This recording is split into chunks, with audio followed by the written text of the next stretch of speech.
우리는 평생 살을 적으로 알고 싸워왔죠. 하지만 오늘 그 상식을 완전히 뒤집어 보겠습니다.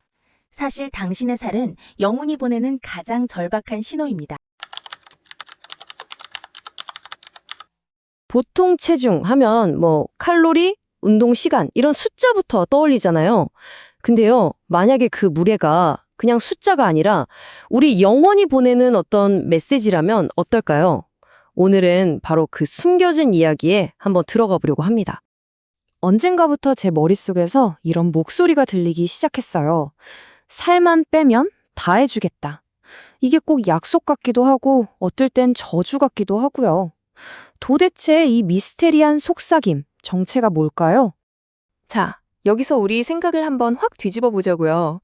우리가 맨날 적이라고 생각하고 싸워왔던 그 살 있잖아요.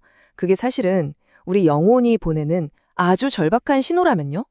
바로 이 질문에서부터 오늘 우리의 여정이 시작됩니다. 이거 정말 익숙한 풍경 아닌가요?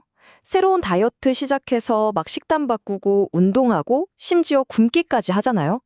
그래서 체중계 숫자가 조금 내려가면 성공인가 싶죠. 근데 이상하게 마음은 계속 무겁고 공허해요. 그러다 결국 어떻게 되나요? 다시 원점으로 돌아오고 좌절감만 쌓이는 거죠. 이게 우리가 노력을 안 해서 그런 게 아니었어요. 애초에 문제의 본질을 완전히 잘못 짚고 있었던 겁니다. 오늘 이야기의 핵심을 꿰뚫는 한 문장입니다. 몸은 영혼의 거울, 살은 감정의 그림자다. 우리가 그토록 멉세고 싶어하는 그 살이 사실은 눈에 보이지 않는 우리 마음 상태를 그대로 비춰주는 거울이자 그림자라는 거죠. 자, 그럼 첫 번째 파트입니다. 영혼의 무게. 여기서 우리가 진짜로 덜어내야 할 건요, 몸에 붙은 지방이 아니라 바로 이 감정의 갑옷이라는 겁니다. 우리가 살이라고 불렀던 것들의 진짜 정체는 바로 이런 것들이에요. 밖으로 터져나오지 못한 슬픔과 좌절, 이게 바로 감정의 살이고요.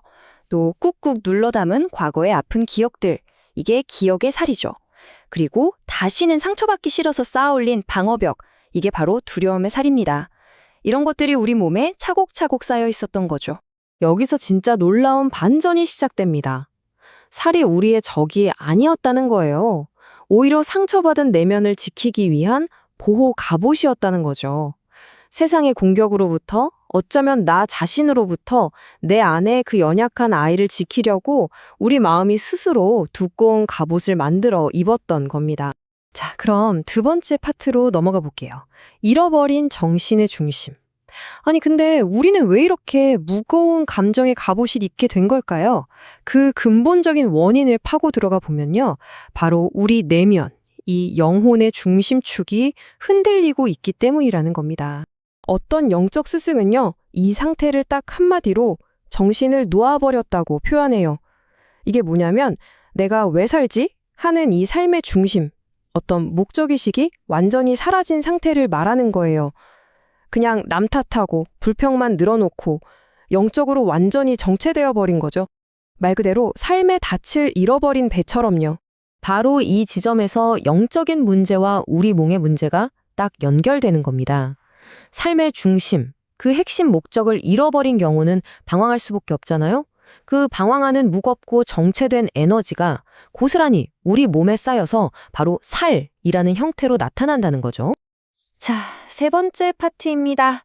진정한 다이어트의 시작. 이제 문제의 원인을 좀 알 것 같으니까 진짜 해결책으로 넘어가 봐야겠죠? 진짜 다이어트는요, 칼로리를 줄이는 게 아니라 우리의 의식을 바꾸는 데서 시작됩니다. 음식을 끊는 게 아니라 내면의 소리에 귀를 기울이는 거죠. 여기 보시면 두 가지 다이어트가 어떻게 다른지 확 와닿으실 거예요. 우리가 흔히 아는 몸의 다이어트는 칼로리, 음식, 운동에만 집중하죠. 목표는 그냥 체중계 숫자 낮추는 거고요. 그래서 막 몸의 신호랑 싸우잖아요. 근데 영혼의 다이어트는 완전히 달라요. 생각, 감정, 내 삶의 목적에 초점을 맞춥니다.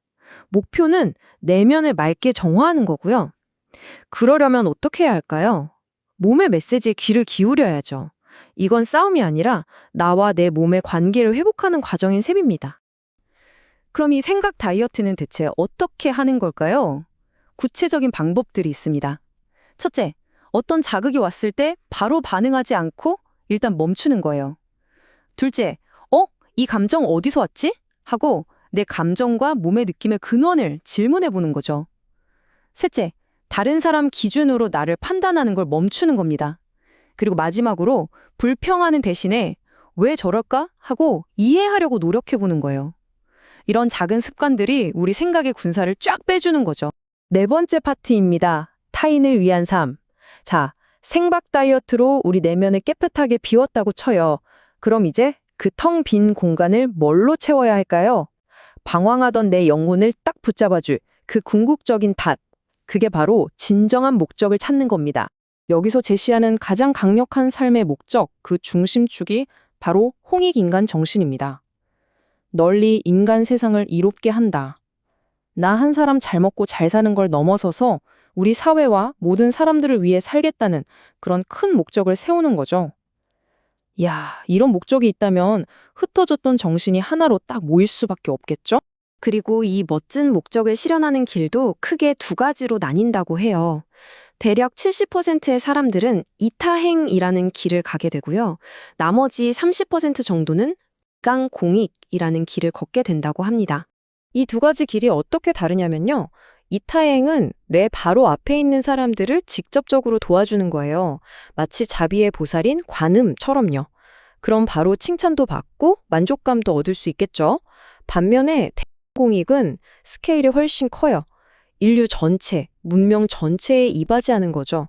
당장의 보상은 없더라도 더 큰 선에 기여하는 마치 깨달음을 얻은 부처와 같은 길이라고 할 수 있습니다. 물론 뭐가 더 좋고 나쁜 건 아니에요. 중요한 건 길이 아니라 방향, 즉 나를 넘어서 더 큰 곳을 향해 나아간다는 그 자체인 거죠. 자, 이제 거의 다 왔습니다. 흩어져 있던 퍼즐 조각들이 하나씩 맞춰지는 느낌인데요. 이제 우리는 맨 처음에 들었던 그 미스테리한 목소리의 진짜 의미를 이해할 준비가 된 것 같아요. 기억나시죠? 살만 빼면 다 해주겠다. 이 말, 도대체 무슨 뜻이었을까요? 정말 그냥 몸무게만 줄이라는 그런 단순한 명령이었을까요? 그게 아니었던 거죠. 그 목소리는요, 우리 영혼이 우리에게 보낸 일종의 사랑의 메시지였습니다. 그 무겁고 탁한 감정의 갑옷 좀 벗어 던지고 너의 본래 모습, 그 맑고 투명한 에너지, 바로 내면의 빛을 되찾으라는 간절한 외침이었던 겁니다. 그러니까 핵심은 이거예요. 이 여정은 단순히 살을 빼는 뺄셈이 아니었던 겁니다. 오히려 내 삶의 진정한 목적을 더해가는 덧셈의 과정이었던 거죠. 결국 우리가 진짜로 원했던 건 그냥 텅 빈 몸이 아니었어요. 그 안에서 충만하게 빛나는 영혼, 자유로워진 진짜 나를 원했던 거죠. 자, 이 이야기를 듣고 계신 여러분의 몸은 지금 여러분에게 어떤 메시지를 보내고 있나요? 구독, 좋아요 감사합니다. 안녕!